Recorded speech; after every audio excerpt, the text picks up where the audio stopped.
Vamos iniciando la segunda parte de esta mañana, que seguimos trabajando todo lo que son las políticas públicas que transforman el modelo alimentario.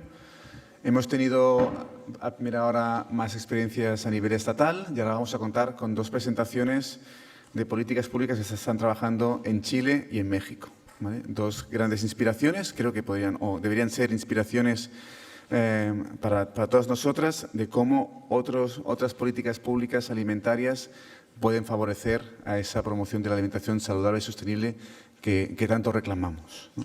Contaremos con Alejandro, que está aquí, a la derecha, del director del Poder del Consumidor, siempre lo digo mal, perdón, y que va a estar explicando las diferentes políticas públicas que existen en México. Y luego a mi derecha está Fernanda, que es investigadora postdoctoral Global Food Research Program, University of the North Carolina at Chapel Hill, y va a estar explicando todo lo que es la ley chilena sobre la composición nutricional de los alimentos y su publicidad, ¿vale? Que se aprobó hace 5 años, 6. 2016 empezó. 2016 empezó. Se trabajó hace 10 años que se empezó a trabajar con esa ley y va a estar explicando cómo está funcionando esta ley y un poquito en la lógica que hablaba también Javier al principio esta mañana sobre la gran demanda, ¿no?, de la ley de publicidad acá en el Estado español, que según la directora de SAN se está empezando a trabajar o se sigue trabajando en ella. Tendrán 25 minutos cada una de ellas y luego haremos un turno de preguntas con todas vosotras. ¿Vos primero o...?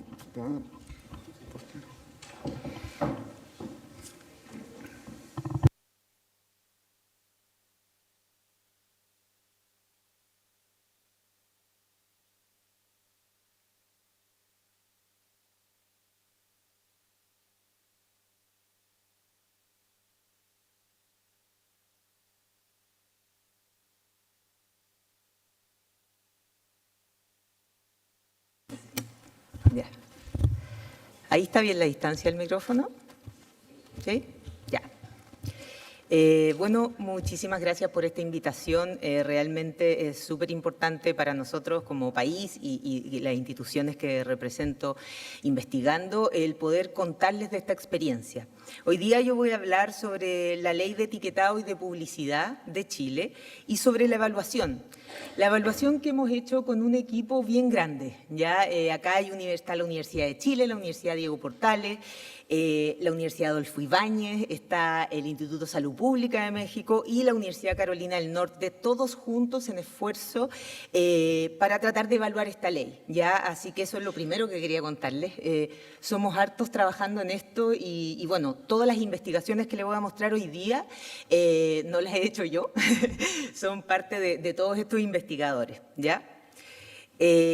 Vamos a ver un poco de contexto, qué es lo que pasa con la ley, de qué se trata la ley en Chile y después nuestra metodología de evaluación, los distintos componentes y después pensar un poco a futuro también. Chile no está solo en esto, es un movimiento fuerte en Latinoamérica que está empujando por tener leyes de etiquetado y de publicidad, etiquetados de advertencia, ¿ya? Sin embargo, también en el mundo completo se ha avanzado y se ha pensado cómo informar, ¿ya? Nosotros por nuestros estudios nos dimos cuenta que era relevante hablar de lo que no está bien en los alimentos, dada la gran cantidad de publicidad con la que nos bombardean de alguna manera, ¿no? Es por eso que optamos por etiquetados de advertencia, por el derecho a la información, por decir de forma clara y transparentar qué alimentos tienen algunos nutrientes que se ha evidenciado que tienen daño para nuestra salud. En publicidad estamos un poco más solos.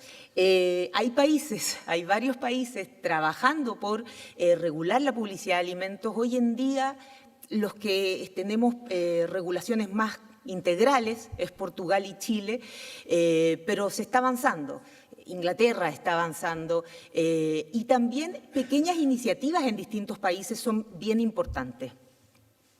La ley chilena lo que define primariamente es un perfil nutricional y los alimentos que sobrepasen los límites en calorías, azúcares, grasas saturadas y sodio tienen que llevar este etiquetado de advertencia frontal. Estamos hablando de alimentos envasados. Pero también la ley aplicando a todos los alimentos, incluyendo también los no envasados, los restaurantes, envasados al momento de la venta, en fin, aplica restricciones de publicidad de entrega y de venta dentro de las escuelas, ¿ya?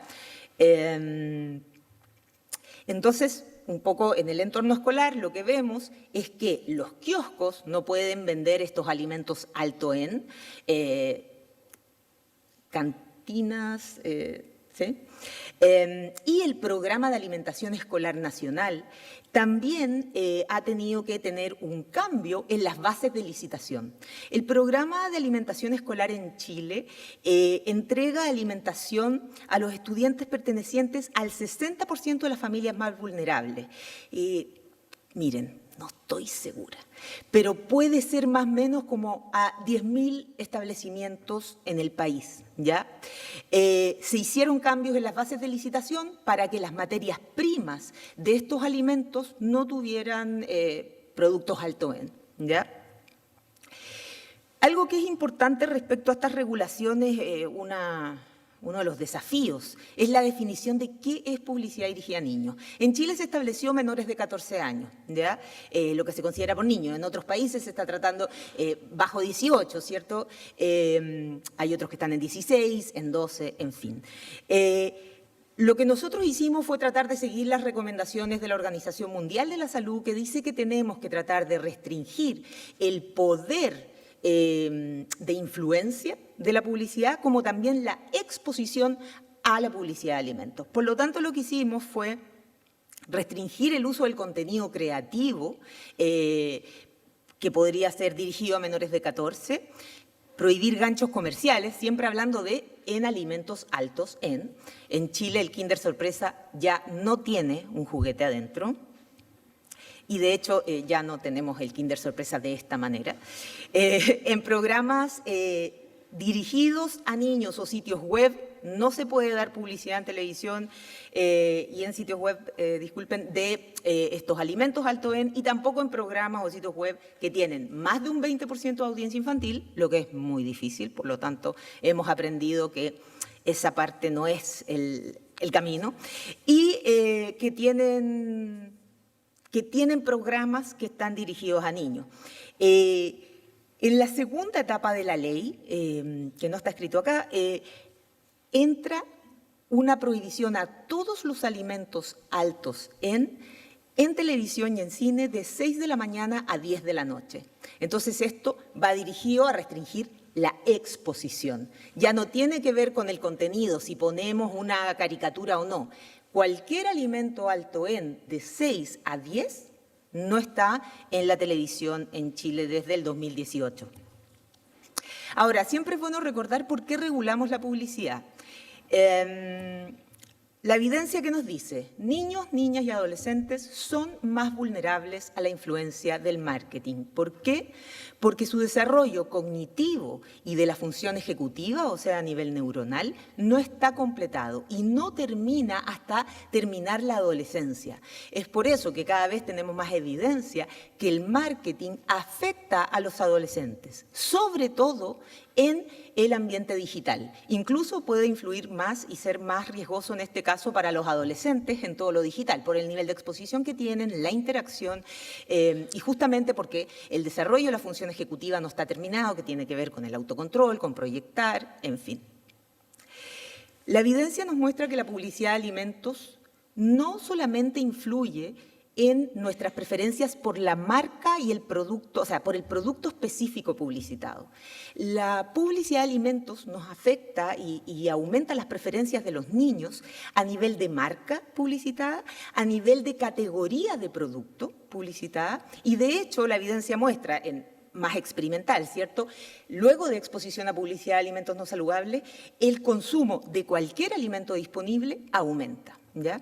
¿Por qué esto es un problema de salud pública? Porque la evidencia que tenemos por ahora es que no hay compensación posterior del consumo extra. Por lo tanto, si vemos y pensamos en la cantidad de exposición a la publicidad que tienen los niños y a los adolescentes diariamente, en el largo plazo, esto significa una ganancia de peso. La ley de etiquetado fue realizada en etapas. El perfil nutricional en 3 etapas, cada vez se fue haciendo más exigente y la regulación de publicidad se dio en 2 etapas. Primero, toda la publicidad dirigida a niños y luego esta restricción de 6 de la mañana a 10 de la noche.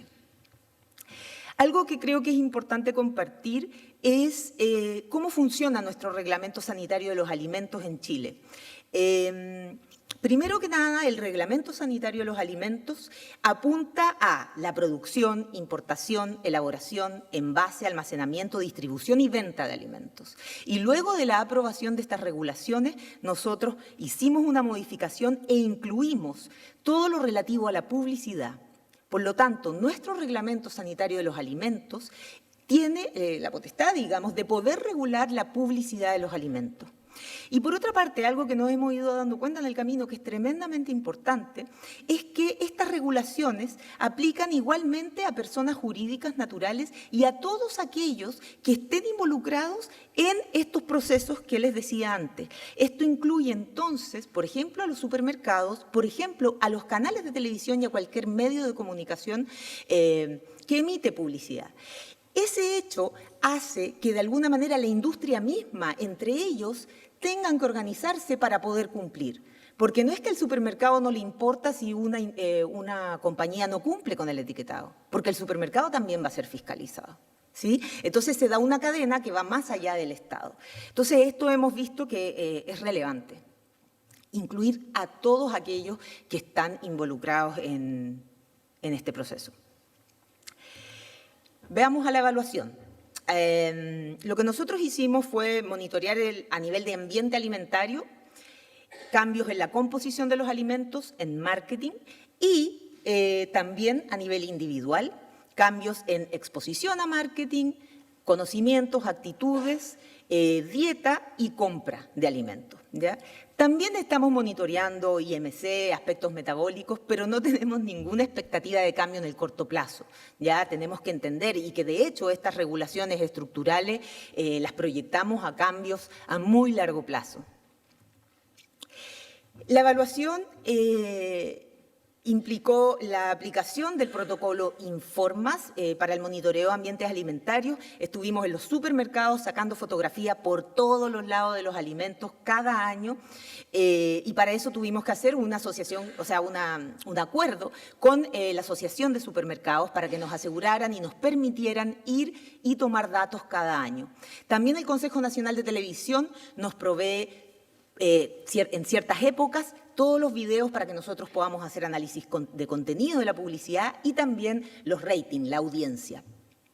Hicimos también evaluación cualitativa, tenemos en 2 momentos focus group con mamás de distintos niveles socioeconómicos y también tenemos los datos de Kantar, que es un panel en el que podemos ver las compras de los hogares de manera longitudinal. Y también muy bonito del Instituto de Tecnología de los Alimentos del INTA en Chile, el CIAPEC, que es este centro de investigación, tiene 2 cohortes de adolescentes y de díadas, de madre y preescolares. Y también hemos ido siguiendo con ellos los cambios que ha generado la implementación de esta ley.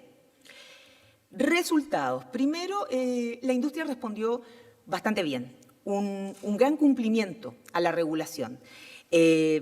Acá estamos hablando de unos como 10.000 productos evaluados entre el 2016 y el 2017, o sea, luego de un año de implementación, la industria cumplió en su gran mayoría y vemos ahí en el fondo en el gráfico las distintas cantidades de sello que tenían cada alimento en esta primera etapa. Ay, perdón. Ya. Respecto a la publicidad en envases, lo que vimos, estudiamos los cereales y lo que vimos fue que envases que utilizaran al menos una estrategia dirigida a niños que fueran considerados alto en, disminuyó de un 43% a un 15% después del primer año, ¿ya? Y de hecho la regulación fue un poco más allá del punto de vista que aplica a todo tipo de festividades, ¿ya? De alguna manera a veces la industria dejaba ver que quizás podíamos hacer excepciones para la Navidad. Pero la verdad es que no había ninguna base científica para poder definir, sí, la publicidad en la Navidad no importa, ¿ya? Entonces, esto aplica a todos nuestros alimentos en todo momento. Hay algo que creo que es importante comentar que tiene que ver con el alcance de la regulación chilena. La industria, una de las preocupaciones que muestra es la preocupación por su marca, por la propiedad intelectual. Y alegan que de alguna manera estas regulaciones podrían significar expropiación. ¿Ya? Nosotros en el Ministerio trabajamos de la mano con el Instituto de Propiedad Intelectual y Industrial, fue un gran aliado para el Ministerio de Salud, quienes nos enseñaron y nos mostraron que la marca, si bien su principal función es la identificación de la marca en relación a la competencia, la función publicitaria también es parte de la marca. Y por lo tanto, lo que este tipo de regulaciones hace no es otra cosa que limitar el uso de la marca. No hay expropiación. ¿En qué consiste la limitación? En que a ciertos productos, en ciertos productos, dado su perfil nutricional, la marca figurativa, si es que es publicidad dirigida a niños, no puede ser utilizada. Por supuesto, puede ser utilizada en alimentos que no sobrepasan dicho perfil. Por eso no es expropiación de ningún tipo, es simplemente una limitación. ¿Ya? Ellos respondieron yendo a la justicia, y la justicia respondió esto justamente. Es comprensible, esto era algo absolutamente nuevo para la industria, y ellos estábamos todos en un periodo de adaptación. Pero después de este periodo en que hay un aprendizaje de parte de todos, la industria ha cumplido en su gran mayoría, o sea, pequeñas excepciones, lo que la ley plantea. ¿Qué es lo que vimos en publicidad de alimentos en televisión? Una baja significativa que se ve reflejada en la exposición de niños y adolescentes a publicidad de alimentos alto en. En la investigación nosotros hicimos seguimiento a 4 canales nacionales y a 4 canales del cable que tuvieran mayor audiencia infantil. Ahora, en una mirada de qué es lo que ha pasado en televisión en estos 4 años que hemos estado evaluando, lo que vemos es que la mayor cantidad de, o sea, la disminución se acentúa cuando ya entramos a la segunda fase del perfil nutricional y cuando entra en vigencia la restricción durante el día, ¿ya? Estamos hablando que la publicidad de alto en general bajó un 64% entre preregulación y el 2019. La publicidad durante el día de alimentos alto en bajó un 66%. ¿Cómo han ido respondiendo los productores? Con reformulación. Hay una importante caída en la proporción de productos alto en, principalmente cambios en el azúcar y en el sodio. ¿Ya? Y estos cambios se concentran el de azúcar en las bebidas, productos lácteos y cereales, y el cambio de sodio en quesos y cecinas. Por otro lado, vemos que la industria aumentó el uso de edulcorantes no calóricos, ¿ya? De forma significativa, siendo los más utilizados, o sea, y los que tienen mayor incremento, la sucralosa principalmente y la stevia. Ahora, es importante ver que ya la industria estaba utilizando una gran cantidad de estos endulzantes antes de la regulación. Entonces, si bien tenemos un aumento significativo y de alguna manera que prende una alerta importante, esto ya venía como una tendencia en Chile. Más sobre la respuesta a los productores y también en respuesta a otra preocupación de la industria. Nosotros no vimos una disminución ni de empleos ni de salarios en las industrias que tienen un mayor portafolio de productos alto en. Tampoco así vimos cambios en los precios en comparación de los alto en con los no alto en, ¿ya? Respecto a la investigación cualitativa en estos focus group con madres de distintos niveles socioeconómicos, justo después de un año de la implementación, pudimos ver que efectivamente se reconocía una ayuda, que los sellos de alguna manera entregaban una información nueva que permitía al consumidor mejorar sus elecciones, ¿ya? Y que de hecho había un reporte de estas madres que efectivamente se veían influenciadas por el sello en la toma de decisión. Algo tremendamente relevante que ellas decían es que ese cambio en las compras muchas veces, o la gran mayoría de las veces, fue motivada por los niños. El cambio en el entorno escolar fue grande.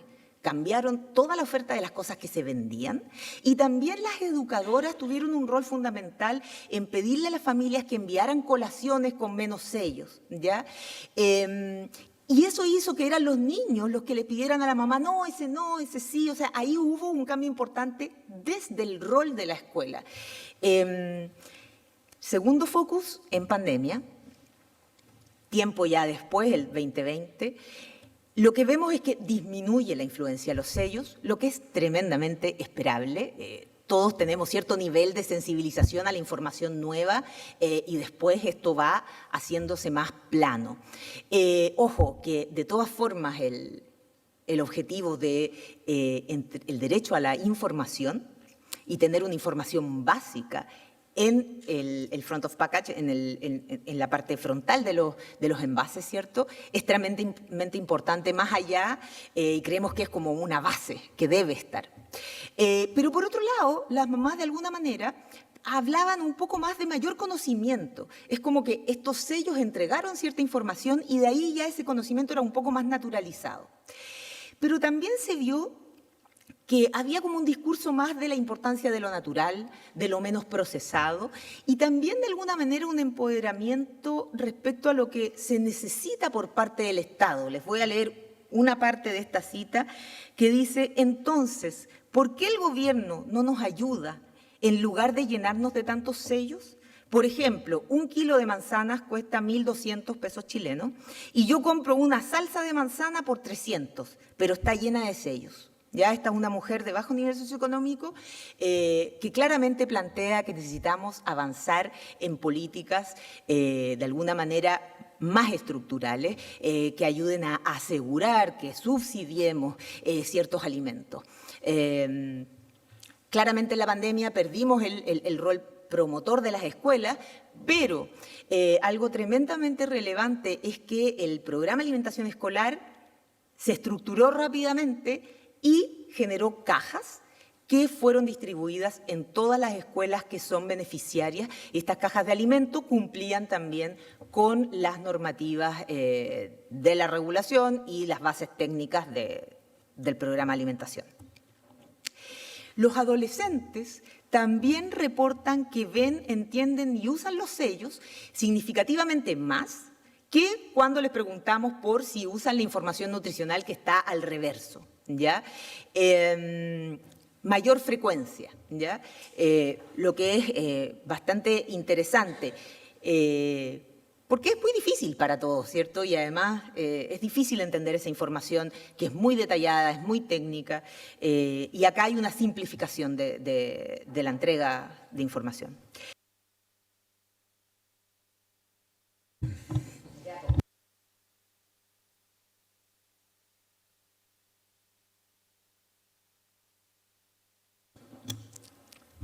Ahí sí. Tengo un minuto más por esto. Disminución de venta de alimentos alto en kioscos escolares, muy significativa y de manera muy clara hay una reducción. Esto fue un gran esfuerzo para los kiosqueros, como le llamamos nosotros. El Ministerio, de hecho, generó un manual, hizo educación, y fue un tema de harto esfuerzo, digamos. Y también vemos disminución de la ingesta de estos nutrientes críticos dentro de la escuela en niños, en preescolares y también en adolescentes. El consumo tiene una caída de la compra de vestibles de alto en bastante importante, un 23.7%. De cambio en la compra y por otro lado también una caída de la compra de la presencia de estos nutrientes críticos en los alimentos. En lo que vemos en el consumo de preescolares y adolescentes también se ve una disminución significativa en la ingesta de azúcares y de sodio en ambos grupos y también, por otra parte, vemos un aumento en la proporción de ingesta de algunos edulcorantes no calóricos, principalmente en sucralosa, también en otros, pero lo mayor es en sucralosa. Entonces, lo primero es que hemos visto con lo que llevamos de evaluación es que las regulaciones estructurales pueden mejorar el entorno alimentario de niños, niñas y adolescentes, tanto en las características del marketing, en la exposición al marketing, en la composición de estos alimentos, y también esto no vemos que genere problemáticas a nivel de empleo y de salarios, ¿ya? Pero también hay temas que tenemos que seguir revisando.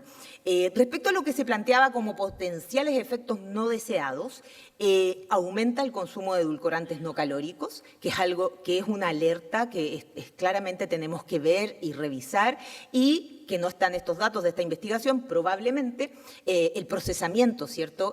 Hay mayor procesamiento de alimentos, dado que estamos restringiendo nutrientes específicos. Pero vemos que no cambian los precios, o sea, no es que los alimentos alto en sean más baratos y que se aumente el precio de los no alto en. Y por otro lado, no cae el empleo. Es importante evaluar cómo funciona esto en el contexto pandemia, y ahí tenemos harto que hacer. Pero, de alguna manera, en conclusión, creemos que este es el inicio. Estas regulaciones son lo que hemos podido comenzar a hacer. Es un desde. El derecho a la información, los sellos, el proteger a los niños de la publicidad de alimentos no saludables es por lo que tenemos que partir, pero necesitamos seguir avanzando, necesitamos regulaciones más integrales, más sostenibles. Y bueno, es un camino larguísimo, así que en eso estamos. Muchas gracias.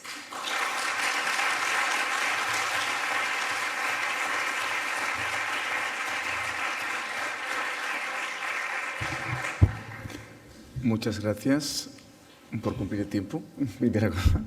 Y gracias por la presentación, de verdad, da mucha envidia a veces, ¿no? Ver cómo otros países están haciendo ese tipo de legislación y que el Kinder Sorpresa, por ejemplo, no se vendan en Chile. Cosa que, felicidades, que un producto como ese haya podido ser eliminado de la lista de la compra. Alejandro.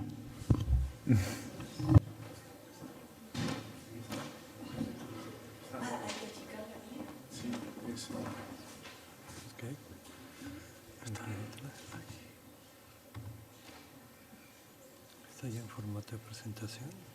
Está arriba. Okay. Bueno, muchísimas gracias a Justicia Alimentaria por esta invitación. Es una organización hermana, digámoslo así, de nosotros, del Poder del Consumidor en México. Mucho de lo que han estado haciendo, pues es lo que hemos estado haciendo también en nuestro país. Y bueno, también aquí compartir con Fernanda. Como van a ver, va a ser la expresión de una hermandad que existe entre académicos, legisladores, organizaciones civiles en América Latina, que ojalá esto se diera también acá en Europa. Voy pasando acá. Bueno, quiero decirles un poco cuál es la situación que vivimos en México. Tal vez es una de las peores situaciones en términos de salud. 1 de cada 3 niños y niñas con sobrepeso y obesidad, que cuando veía los datos de España están encaminados muy claramente al mismo problema que estamos viviendo. 7 de cada 10 adultos, pero lo peor son las proyecciones. 1 de cada 2 niños nacidos a partir de 2010 en México se espera que desarrolle diabetes a lo largo de su vida. No hay sistema de salud pública que pueda con esto. Actualmente hay 6.4 millones de adultos diagnosticados, pero no diagnosticados se espera que sean más de 3 millones. Y estos son los datos que son tremendos. Mortalidad por diabetes, de las más altas en el mundo. En el año 2000 teníamos más de 46,000 muertes por diabetes. Vamos al 2016, porque 2020 ya es en medio de la pandemia y esto influyó mucho, pero entre 2000 y 2016, en 16 años, más que se duplicó. Tuvimos 105,000 muertes, más de 105,000 muertes por diabetes. O sea, el proceso totalmente acelerado. 2020, en medio de la pandemia, el sistema de salud dedicado a la pandemia, la atención bajó y nos fuimos a 150,000 muertos por diabetes. Más 45,000 personas que murieron por COVID que tenían diabetes. Es decir, que si lo sumamos eran más o menos 200,000, que era más o menos el número oficial de muertes por COVID. Es decir, tenemos otra pandemia, ¿no?, que no se va con vacunas. Y Bueno, el tema aquí es que esto está creado por un cambio principalmente en la dieta. Somos los principales, en América Latina, los principales consumidores de productos ultraprocesados, seguidos muy de cerca por Chile, y cuando uno ve los estudios que hace la Organización Panamericana de la Salud, que es la representación de la Organización Mundial de la Salud en la región de América Latina, ¿no?, ve claramente cómo va subiendo el consumo por país en América Latina de ultraprocesados, y hay una relación directa con el aumento del índice de masa corporal, ¿sí? Y bueno, el nivel de consumo de bebidas azucaradas es enorme. Y quiero aquí nada más mencionar esto, cómo cada vez hay mayor evidencia y más estudios. Yo ya no recuerdo, aquí en España se hicieron famosos una asociación que decía que iba a demandar a quien usara el término de ultraprocesados, ¿no? Porque es un término muy claro, muy sencillo de entender, y todos los estudios han venido aumentando, demostrando que a mayor consumo de ultraprocesados, mayor impacto en diabetes, mayor sobrepeso y obesidad, y mortalidad atribuida. Por ejemplo, en el caso de bebidas azucaradas, un estudio del Global Burden of Diseases considera que en México mueren 40,000 personas al año, ¿sí?, por enfermedades asociadas y a causa del alto consumo de bebidas azucaradas. Pero, por ejemplo, aquí es un estudio, ¿no?, que está tomando muy diversos estudios vinculando el aumento de consumo de ultraprocesados con el incremento de mortalidad por muchas causas, ¿sí? Es decir, el estar alimentándonos por productos que han sido totalmente alterados, que tienen una gran cantidad de ingredientes artificiales, ¿no?, pues es algo que nos está afectando de muchas maneras. Y bueno, se considera que el consumo de ultraprocesados aumenta, ¿no?, de 23 a 51% el riesgo de desarrollar diabetes. Dos porciones de bebidas azucaradas incrementa en 26% el riesgo de desarrollar diabetes. 10% en el consumo de ultraprocesados habla de un aumento en 12 y 11% de enfermedades cardiovasculares y cerebrovasculares, ¿no? Y así nos vamos, ¿no?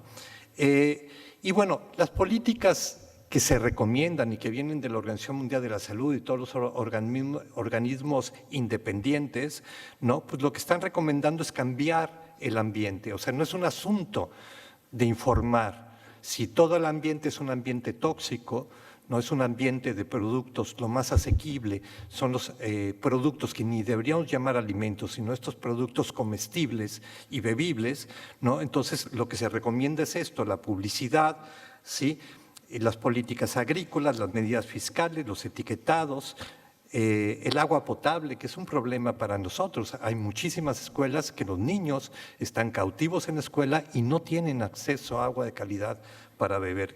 Son realidades totalmente diferentes, ¿no? Se hablaba muy claramente de los problemas en una de las preguntas de acceso a frutas y verduras y lo caro que están aquí. Bueno, en nuestros países a veces el nivel es mucho más grave, no a veces, sino normalmente es mucho más grave. O sea, el hecho que no tengan acceso a agua de calidad para beber, que tengas poblaciones en los que llega Coca-Cola y que Coca-Cola ya ni lleva el agua embotellada, lleva la Coca-Cola porque saben que es lo que genera adicción. Pero si vemos nosotros a una de las empresas, este es un documento interno de Coca-Cola, ¿no? Todas las recomendaciones que vienen de Naciones Unidas y grupos independientes como la Federación Internacional de Obesidad, de Diabetes, es reducir el consumo de estos productos. Y las empresas que buscan aumentar la venta y el consumo de los productos. Entonces hay un enfrentamiento entre los intereses de la salud y los intereses de esta empresa. Este es un documento interno de la directora de Coca-Cola en Europa que se logró filtrar. Y ustedes pueden ver arriba a la derecha, ahí se ve, que dice combatir, acá prepararse, acá monitorear. Entonces, ¿qué es lo que más le preocupa a Coca-Cola? Pues podríamos entender que serían aquellas medidas que van a bajar las ventas de su producto y que realmente es lo que queremos, que consuman más. Y justamente aquí tenemos los impuestos. ¿Sí? ¿Y qué dicen cuando estamos buscando impuestos? No, los impuestos no van a servir, ¿no? Eso es lo que dicen. Y después acá tenemos, sí, los etiquetados, ¿no? Y después tenemos todo el tema del manejo de los plásticos. Y bueno, se plantea Coca-Cola que hay que enfrentar eso. Y para eso tienen miles de millones de euros, de dólares, de lo que sea, porque tienen todo el dinero disponible. Pero ¿qué decía hace algunos años, en 2013, la directora Margaret Chan de la Organización Mundial de la Salud, que no tiene nada que ver con el actual director, ¿no? Decía lo siguiente en una Asamblea Mundial de la Salud. Decía, los mosquitos no tienen grupos de presión ni de cabildeo, pero la industria que contribuye al aumento de las enfermedades no transmisibles sí los tienen. Cuando las políticas de salud pública son interferidas por los intereses económicos creados, nos enfrentamos con una gran oposición, una oposición muy bien orquestada y una oposición muy bien financiada. Y es lo que vemos cada vez que queremos impulsar políticas, ¿no?, regulatorias para bajar el consumo de estos productos y proteger la salud, es a quien nos encontramos enfrente. Voy a hablar de los impuestos a las bebidas azucaradas. México era el mayor consumidor de bebidas azucaradas, seguidos de Chile, ¿no? Y teníamos más de, vean ustedes, en comparación con Estados Unidos, sabemos que Estados Unidos, teníamos casi el doble del consumo de bebidas azucaradas que Estados Unidos. Y eso representa el 70% del azúcar añadida en nuestra dieta. Es decir, si queremos hacer algo contra la diabetes, tenemos que bajar el consumo de estas bebidas. Era muy, muy claro. Entonces, empezamos a levantar pues, la conciencia pública y a veces hay que hacerlo con imágenes. Este es el Día de los Muertos, que es muy tradicional en México. Fuimos y pusimos esta lápida enfrente de la Secretaría de Salud y dice 500,000 muertos por diabetes, 2006, no, 2007, 2012. Estaba terminando un periodo presidencial y dijimos, este periodo presidencial nos está dejando 500,000 de muertes. Cuando empezamos a sumar, nos daba este dato. Y empezamos una campaña dirigida al impuesto, pero había que, primero, que la gente tomara conciencia. No puedes decir, vamos a poner un impuesto a nada, porque la gente no va a aceptar un impuesto. Pero si le dices que esto va a generar un daño a la salud, entonces es posible que empiecen a apoyar. Y esta ha sido la campaña en 16 años que llevamos trabajando, la campaña que más impacto tiene y que la gente recuerda después de muchos años. Era decirle a la gente, en el país que tenía el mayor consumo de bebidas azucaradas, cuántas cucharadas de azúcar tenía la botellita que se estaba tomando. ¿Sí? O sea, acceso a la información. O sea, no sabíamos cuánta azúcar había en esas bebidas. Y eran 12 cucharadas cafeteras de azúcar.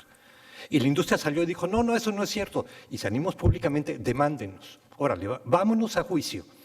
¿Sí? Y vamos a ver, ahí estaba, ahí decían 63 gramos de azúcar por una botella de 600 mililitros.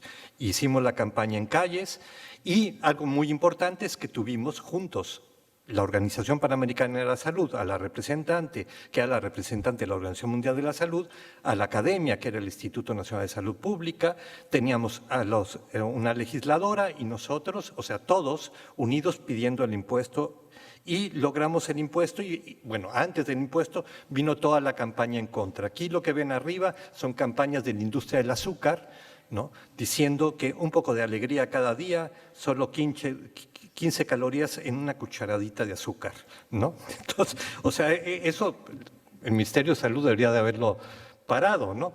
Pero detrás estaba Coca-Cola, detrás de esta campaña. Después moviendo a las tienditas, después como teníamos un apoyo a la Fundación Bloomberg diciendo no al impuesto Bloomberg, ¿no? Y entonces nosotros respondíamos, no, el impuesto está recomendado por los organismos internacionales, por los relatores de Naciones Unidas y demás. Bueno, se puso el impuesto, se puso de 10%, el mínimo que pedíamos era que fuera del 20%, y la gran batalla, porque fue muy fuerte en México, fue porque, primero, es un mercado de 120 millones de consumidores, muy, muy importante, y sabían que si el impuesto pasaba en México, venían como dominó. Y así vino como dominó. En Portugal, Reino Unido, Sudáfrica, Filipinas, India, 5 ciudades de los Estados Unidos. En Colombia, al parecer, está por entrar. Viene en Canadá. En fin, era como abrir la puerta para que esto fuera internacionalmente.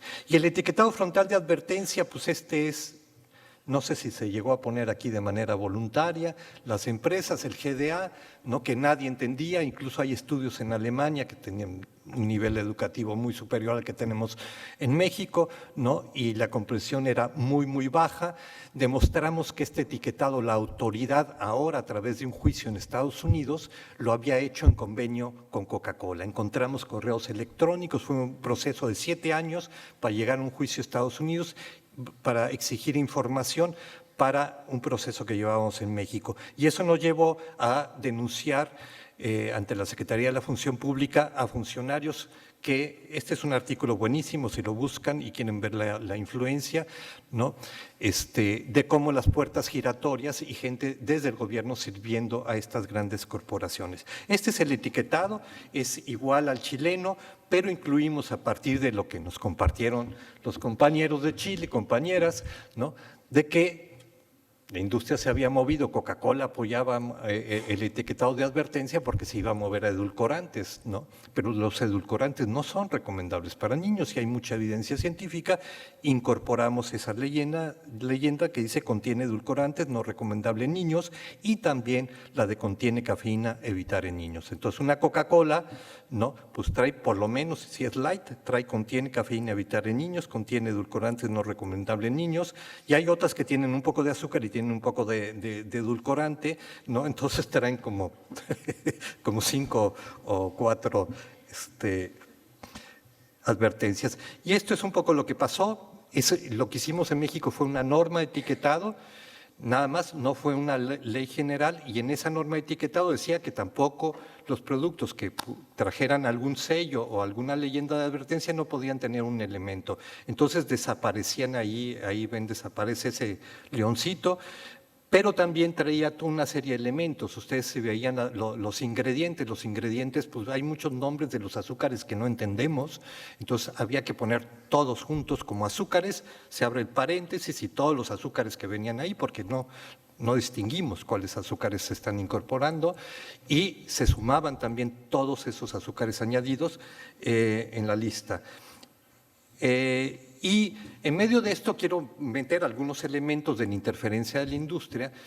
Se publica en el New York Times, ¿no?, que el doctor Simón Barquera del Instituto Nacional de Salud Pública, que es una entidad del gobierno muy prestigiada en México, pero que tiene independencia y que han trabajado mucho estos temas, y que junto con nosotros estábamos promoviendo el aumento del impuesto de 10% al 20% por lo menos.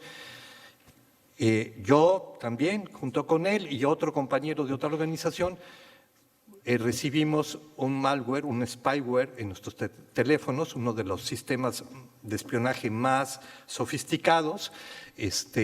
Lo pudimos, es una larga historia, pero dimos con que teníamos esto. De hecho, yo estaba por subir un avión para venir a Madrid, a una reunión en el Congreso en Madrid sobre impuestos, y ya no me pude subir porque ese día salió en el New York Times el artículo. Entonces, y aquí somos las 3 personas. Este es un informe que hace Citizen Lab de la Universidad de Toronto, que son los especialistas en rastrear, pues el Pegasus también aquí se volvió famoso tiempo después. Entonces, aquí pueden ver las intervenciones, se dieron durante la discusión del aumento del impuesto, pero también cuando estábamos haciendo un trabajo para echar atrás el etiquetado que había metido la industria junto con Coca-Cola. Publicidad de alimentos, bueno, como aquí en España vino una autorregulación, la autorregulación de la industria no sirvió para nada, no tenía criterios nutricionales, ¿sí? En 2013 se presenta una estrategia nacional contra el sobrepeso, la obesidad y la diabetes, y trae un aspecto de regular la publicidad. La regulación queda muy pequeña, dice nada más en televisión y en cine en aquellos programas que son para niños y que son programas familiares, y en cine igual, no es en horarios como lo exigíamos, que fue el caso chileno. Pero pues, y ahorita tenemos algo muy bien porque se aprobó el etiquetado y hace unas semanas hay una modificación al reglamento, a la Ley General de Salud en materia de publicidad, donde dice que los productos que tengan sellos no van a poder tener elementos atractivos en la publicidad para niños en ningún medio. Entonces, bueno, son los avances que hemos hecho, pero nada más para que tengan una idea ustedes. Esto son... ¿Qué porcentaje de los niños ve televisión en diferentes horarios, desde las 2 de la mañana hasta la 1 de la mañana? Como aquí en España, lo sé, cuando los niños ven más televisión es entre las 8 y las 10 de la noche. La regulación en México establecía que hasta las 8 de la noche podrían empezar los programas para adolescentes. Es decir, de acuerdo a esa regulación no podría haber publicidad de productos no saludables hasta después de las 8 de la noche. Bueno, imagínense el poder de las corporaciones, que el Ministerio del Interior, que es el que regula esto, movió que los programas para adolescentes no empezaran a las 8 de la noche, sino que empezaran antes, a las 4 de la tarde.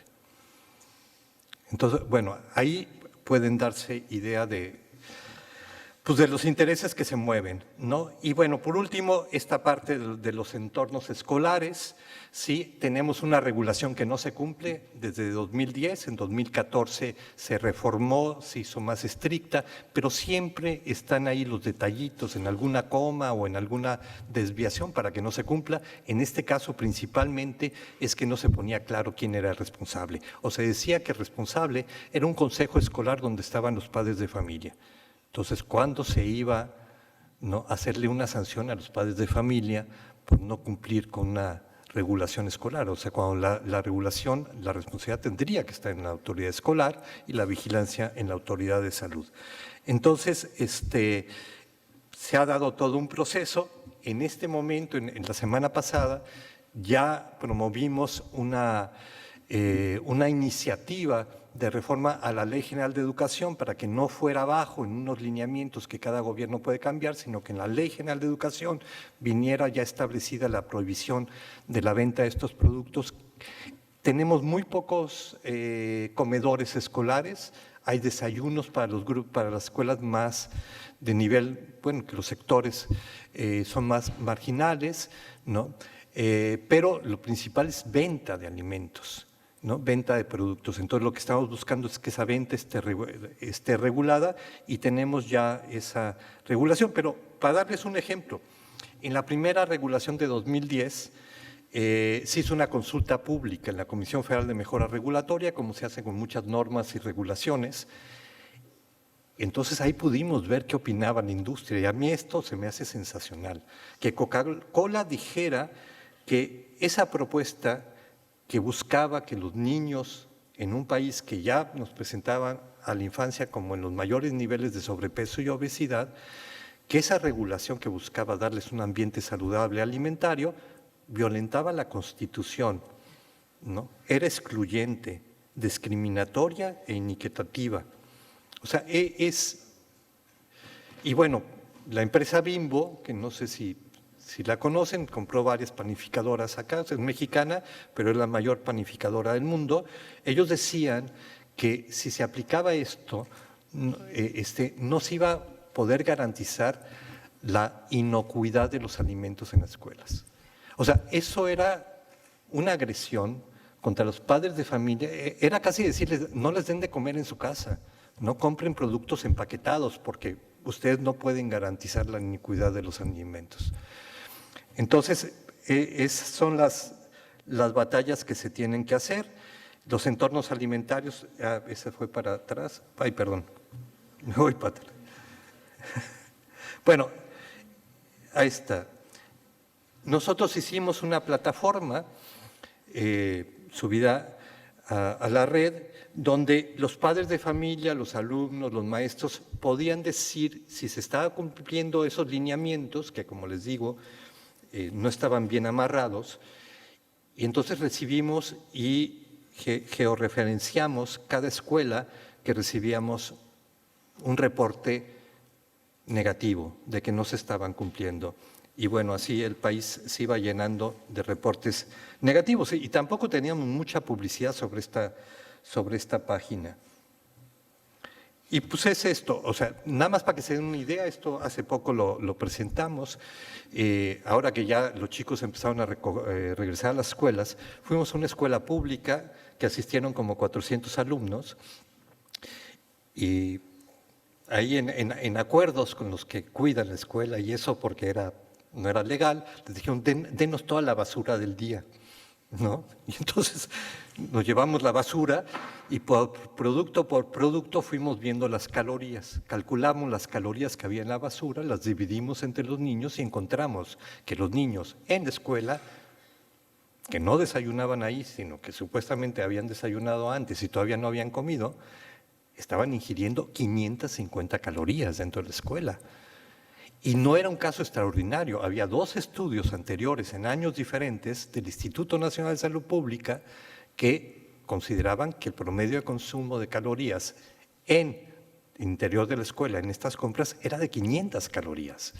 O sea, que un exceso de 500 calorías te da para aumentar entre 3 y 5 kilogramos de peso por cada ciclo escolar, ¿no?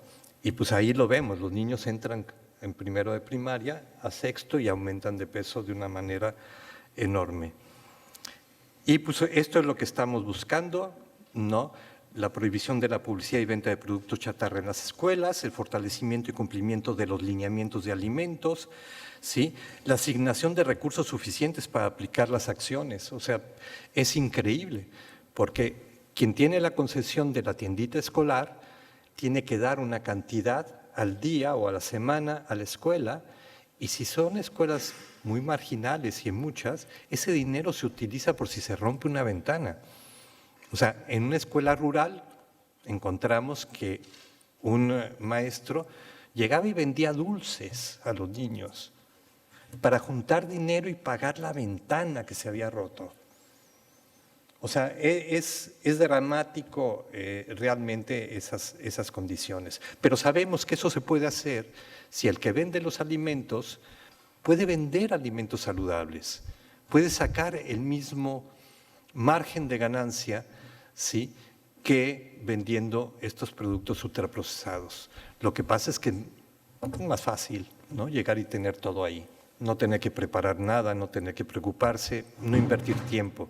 Entonces, es un poco el proceso, son los retos que tenemos y nada más cierro diciendo pues, que es una desgracia porque en México tenemos una variedad de alimentos, tenemos una biodiversidad, ¿sí?, pero también tenemos una diversidad de culturas. Entonces, entre esa diversidad de culturas y esa diversidad biológica y de ecosistemas, ¿no?, tenemos una gran diversidad de alimentos y una gran diversidad de cocinas, ¿no? O sea, la cocina mexicana ha sido declarada Patrimonio de la Humanidad. Entonces, ahí está el potencial. No tenemos estos diferenciales tan fuertes que tienen ustedes acá entre los precios de la comida chatarra y las frutas y verduras, ¿no? Estaba comentando yo que en la Ciudad de México uno transita por las calles y en varias de las esquinas, por medio euro, te pueden vender una bolsita con plátano dominico, que son unos platanitos pequeños, o te pueden vender una bolsita con unas 5 mandarinas. Bueno, es fabuloso, ¿no? Va a subir, está subiendo de precio y está impactando el crecimiento, pero realmente la comida chatarra en México es muy cara. El problema es la asequibilidad hacia esos productos saludables. Muchas gracias.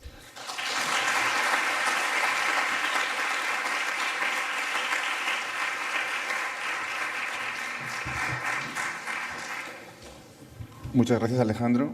Como habéis podido... Me voy a apagar el micro.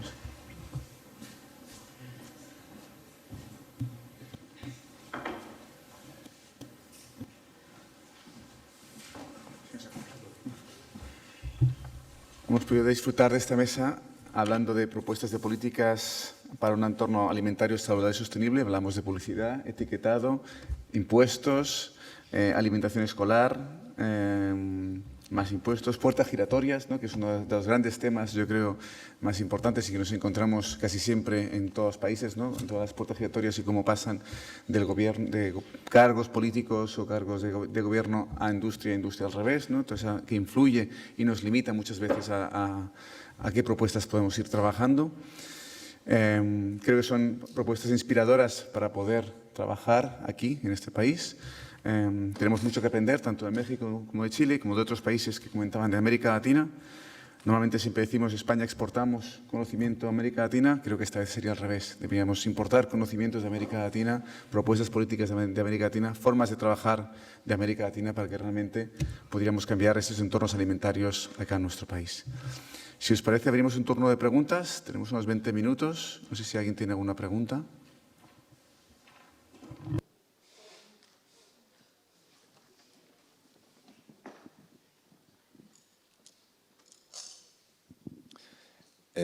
Nada, muchas gracias a los dos ponentes, bueno, y a los anteriores que nos están deleitando con este congreso tan interesante.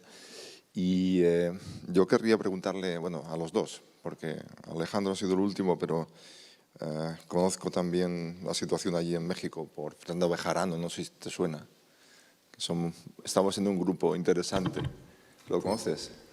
René, ¿a quién? Bejarano, Fernando Bejarano. Fernando Bejarano, Sí. sí. Trabajé con él en Greenpeace. Muy bien.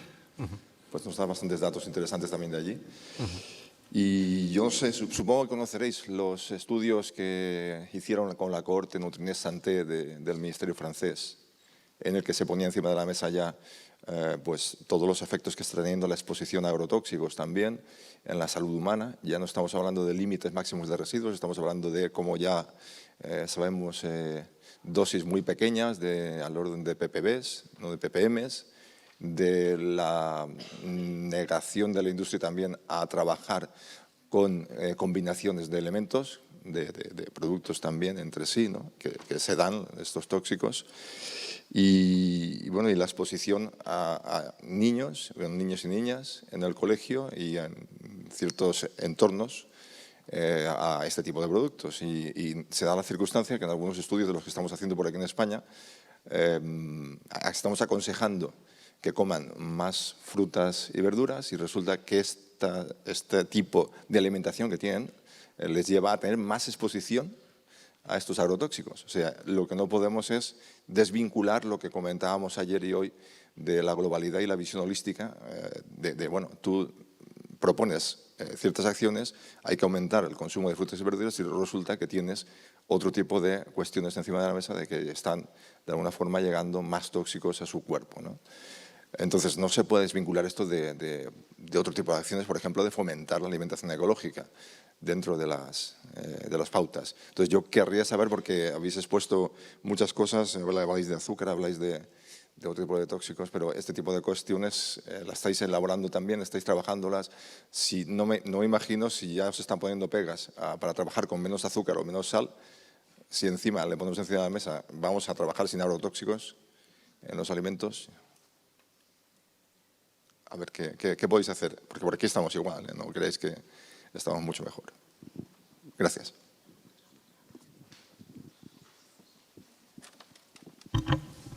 Entonces, sí, yo quisiera decir, bueno, estamos apoyando, es como muy difícil introducir una regulación, ¿no? Y estoy totalmente de acuerdo con lo que dices, una regulación que todavía no tienes un marco regulatorio internacional de donde agarrarte, pero estamos trabajando muy de cerca con todas las redes, impulsando la prohibición del glifosato, ¿no? En el caso de México. Y sí, o sea, lo que buscamos, por ejemplo, en el caso de las escuelas, el ideal es que como en el caso de Brasil, no se tuviera como un porcentaje de compras para productores locales y que si tienes productores orgánicos, esos tuvieran prioridad sobre los demás productores. Digamos, nos encaminamos y sabemos de eso y hay que irlo haciendo. Ahora, yo creo que es muy importante que toda esa información que ha ido saliendo, que es más o menos reciente, ¿no? Empezarla a divulgar para ir generando conciencia e ir encaminando las regulaciones más fuertes para allá.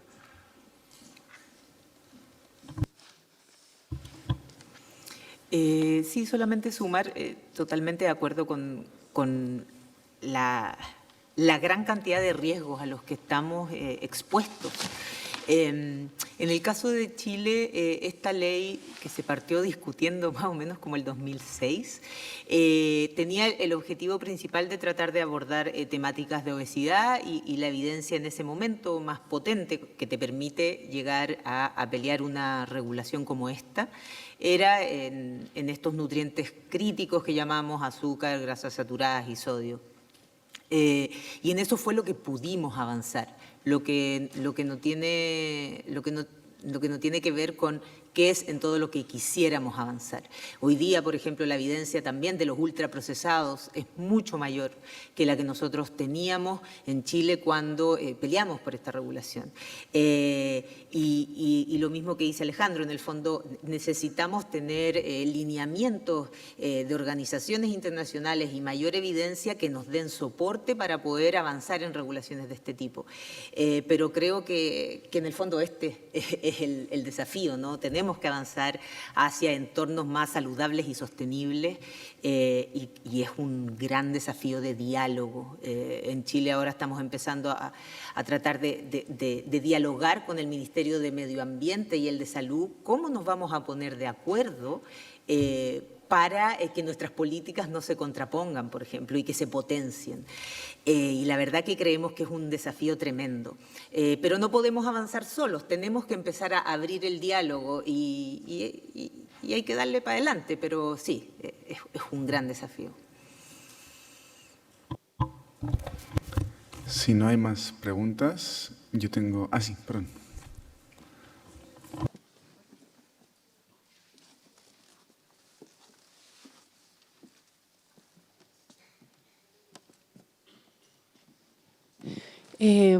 ¿Cuál creéis que ha sido la clave, así como para poder sacar, para que finalmente se llegue a una política que funcione? No sé si tiene que ver con la implicación política. No sé qué posición ha tomado, por ejemplo, el Ministerio de Industria, ¿no? O sea, cómo se ha jugado como toda esa parte más peliaguda. Gracias. Bueno, es complejo. Yo creo que rescataría en el proceso de Chile que el Ministerio de Salud tiene una tradición muy potente y tiene confianza de la ciudadanía. Chile fue uno de los primeros países de terminar con la desnutrición por sus programas de salud.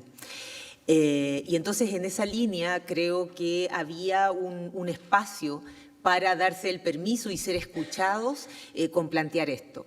Por otra parte, esta regulación fue liderada por académicos y senadores, gente de la política, y trataron de hacer esta discusión con toda la evidencia disponible que teníamos, pero había un apoyo político. Tenemos hartos médicos en la política en Chile, y yo creo que eso también ha ayudado. Y por otra parte, por ejemplo, lo que yo les comentaba, el perfil nutricional se fue haciendo cada vez más estricto en 3 etapas. La regulación también se dividió en la regulación de publicidad. Y ahí hay, en el fondo, un dialogar, un conversar, un escuchar las necesidades que la industria tiene, bueno, a través de procesos de consulta pública, a través de la ley de transparencia, y por supuesto, poder adaptar lo que se propone siempre y cuando no se esté poniendo en juego los objetivos más principales de la regulación que se está trabajando. Yo diría que esos son los aspectos principales que podría pensar en este momento que ayudaron. En el caso de México fueron pues, diversas circunstancias. El tema empezó a tomar mucha relevancia a partir de los datos internacionales. De hecho, nuestra organización la formamos en 2006. En 2006 se presenta la Encuesta Nacional de Salud y Nutrición, que se venía haciendo cada 6 años, y los datos son brutales, ¿no? O sea, parece que entre la anterior y esa encuesta, es decir, en 6 años, el sobrepeso y la obesidad en niños de 5 a 11 años había aumentado casi 40%. O sea, era una locura, ¿no? O sea, no se entendía. La cintura promedio en las mujeres en edad fértil en esos 6 años había aumentado casi 10 centímetros. O sea, era un fenómeno. Y ahí es que decidimos nosotros empezar a trabajar en este tema, pero también la atención mundial se puso en México. En todos los datos que se venían dando, el tener un Instituto Nacional de Salud Pública que hacía estas encuestas y que volvía evidente lo que estaba pasando y que esto tenía que ver con un cambio en la dieta, fue generando esta conciencia. Y después sobre bebidas azucaradas, el que apareciéramos en el primer lugar de consumo de bebidas azucaradas a nivel mundial, pues bueno, decía, algo hay que hacer. Entonces, por ejemplo, el impuesto entró en un momento donde teníamos uno de los gobiernos más corruptos y el Ministerio de Hacienda vio una oportunidad de hacerse de más dinero, ¿no? Y nosotros se lo pusimos en bandeja, ¿no? Pues nosotros vimos la oportunidad de que querían más dinero, bueno, pongan el impuesto, ¿no? O sea, tenían todo el razonamiento, el apoyo y lo que ayudó mucho es tener al Instituto Nacional de Salud Pública muy activo en esto, tener el apoyo de la Organización Panamericana de la Salud, ¿no? Y de UNICEF incluso, que se fue sumando. Pero, por ejemplo, la representante de la Organización Mundial de la Salud, la directora de OPS en México, apoyó el impuesto y después empezó a apoyar el tema del cambio del etiquetado. Sin terminar su periodo, se fue, ¿no? Y eso pasa con muchos representantes de organismos internacionales cuando son un poco incómodos. El representante que teníamos de FAO en México, ese sí me consta, el secretario de Agricultura, porque estaba apoyando la agricultura campesina, el secretario de Agricultura vino a Roma, ¿no? Y pidió que lo sacaran, y lo sacaron, ¿no? Y eso es lo que creo que pasó también con esta representante. Pero yo creo que todos estos conjuntos entre la academia, organismos internacionales, sociedad civil y encontrar algunos que les llaman campeones en el poder legislativo y algún apoyo de algún funcionario, las cosas pueden avanzar. Y para finalizar, ya nos quedan 5 minutos, y aprovechando que tenemos representantes de la administración pública, tanto estatal como autonómica, en titulares, ¿qué recomendaciones podríais dar a este país, conociendo un poquito cómo está España? ¿Por dónde empezamos? Pues yo lo primero yo lo que recomiendo es que estas políticas tienen que estar diseñadas con marcos muy claros que regulen el conflicto de interés, ¿sí? O sea, estas políticas no pueden estar diseñadas por la industria, ¿sí? Se puede escuchar la industria, pero la industria tiene conflicto de interés. Así como en una revista científica, si uno publica una investigación, tiene que decir al final quién patrocinó esa investigación, o si uno participa en alguna consulta que nos ha tocado de la Organización Mundial de la Salud, tiene que llenar un papelito donde diga si uno tiene conflicto de interés. Entonces, así como se ha hecho con la industria del tabaco, que no debería de participar en nada referente a las políticas del tabaco, sí creo que por lo menos tiene que marcarse muy claramente el papel de la industria. Eso, si a la industria se le incorpora, que era lo que teníamos en México en la administración anterior, es el desastre. No va a avanzar ninguna política, porque o no pasa o la desvían y la debilitan.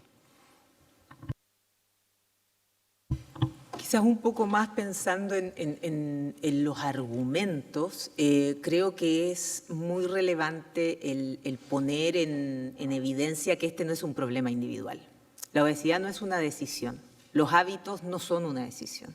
Están absolutamente en la mayor parte determinados por los determinantes sociales de la salud, por la posición en la que nacemos, nos desarrollamos, por el acceso que tenemos, por la información que obtenemos. Entonces no podemos seguir pidiéndole a las personas que cambien cuando el entorno no lo facilita. Y ahí tiene que haber una responsabilización del Estado. y de todos los sectores, incluido el privado.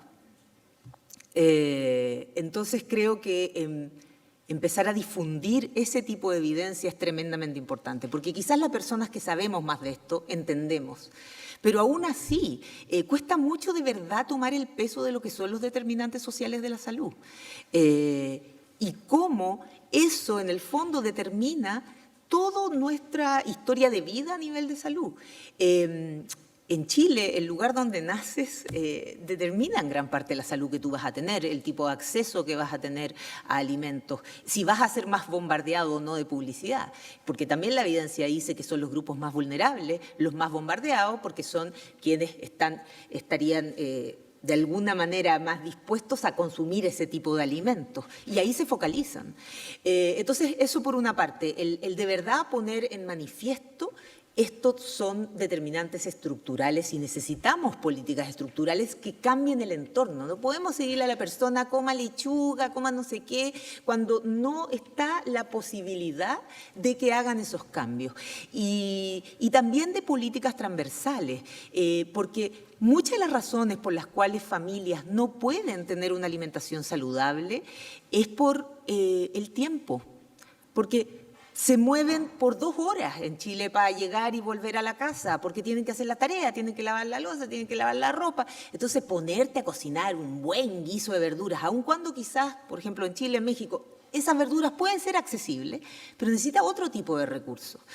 Bueno, repartición de tareas también, ¿no? Entonces, no podemos seguir individualizando esto. Creo que ese sería mi mensaje principal y también comprender un poco lo que decía Alejandro. Este es una responsabilidad del Estado y creemos que un mensaje que fue potente en Chile es ponerlo en el centro a los niños, tanto la salud de los niños y también ahora cada vez más desde el derecho de los niños. La publicidad de alguna manera es un problema ya comercial con los niños. Entonces poner el centro de la salud de los niños y que son vulnerables a veces puede ayudar en el discurso a avanzar más que si se pone en otros focos. Eso quizás como reflexión. Muchas gracias, Alejandro, Fernanda, por compartir esta mesa con nosotros, por darnos pistas, por iluminarnos un poquito también qué otros modelos alimentarios, otras políticas alimentarias son posibles.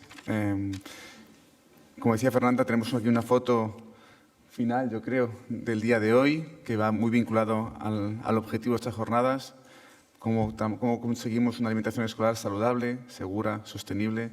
Ellos lo han conseguido, México, Chile siguen trabajando, España, comunidades autónomas seguimos trabajando, a ver si las próximas jornadas podemos decir más éxitos, más celebraciones y menos demandas.